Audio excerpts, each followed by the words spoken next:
이중의 족쇄를 가해자의 손을 빌어서 사회가 채워주는 꼴밖에 안 된다고 생각을 해요. Especially those that fall into the worst type of categories, it's almost always life sentences at the federal.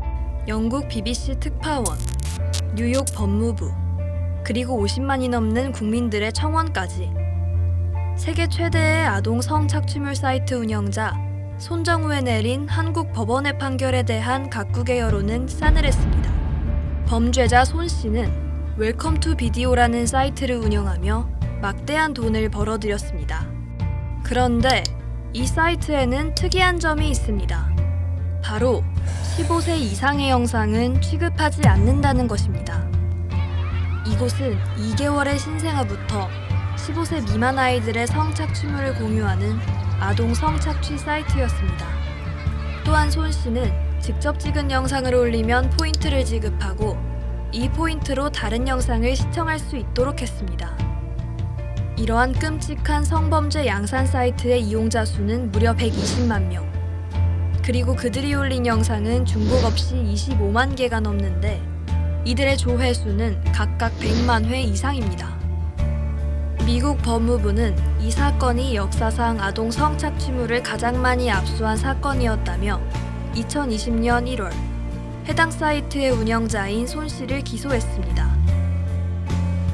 미 법무부는 아동 성착취물 광고 모의 혐의와 광고 각각 15년, 아동 성착취물 제작 20년, 아동 성착취물 배포 모의 및 실제 배포 5년, 돈 세탁 20년으로 손 씨에게 최대 75년형을 선고했는데요.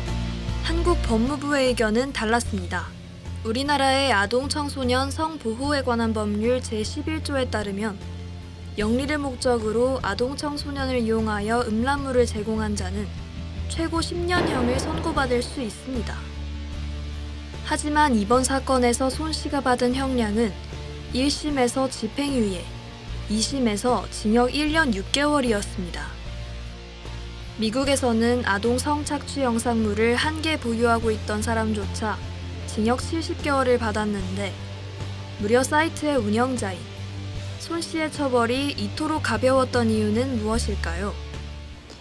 피고인이 범행을 자백하는 점, 피고인이 어린 시절 정서적 경제적으로 어려운 시간을 보냈던 점, 피고인에게 별다른 범죄 전력이 없는 점, 그리고 이 사건 범행에 이용된 음란물 중 상당수는 회원이 업로드한 점, 그리고 이 사건으로 인한 범행 수익 대부분이 환수될 것으로 보이는 점, 혼인신고서를 접수하여 피고인에게 부양할 가족이 생긴 점 등을 피고인에게 유리한 정상으로 들고 있습니다. 성착취 사이트를 운영하고 그곳에 직접 업로드한 영상이 3,000개가 넘는데도 법원은 그 영상의 개수가 적다며 그의 나이가 어리다며 형을 줄여줬습니다. 그렇다면 이러한 법원의 판단은 합리적인 것일까요? 법원이 내린 판단에 대해서 어떤 타당성을 평가하는 부분은 법관한테 부여된 자유신중주의가 또 있다는 걸 고려를 하면 좀 신중해야 될 것 같긴 한데 이 건을 계기로 법에 정해놓은 형이 적절한 형인가 그런 거에 대한 고민이 좀 필요했었던 거인 건데 전체적인 법 체계를 합리적으로 좀 갖추고 있는지를 다 보는 계기가 돼야 되지 않을까 생각이 들어요.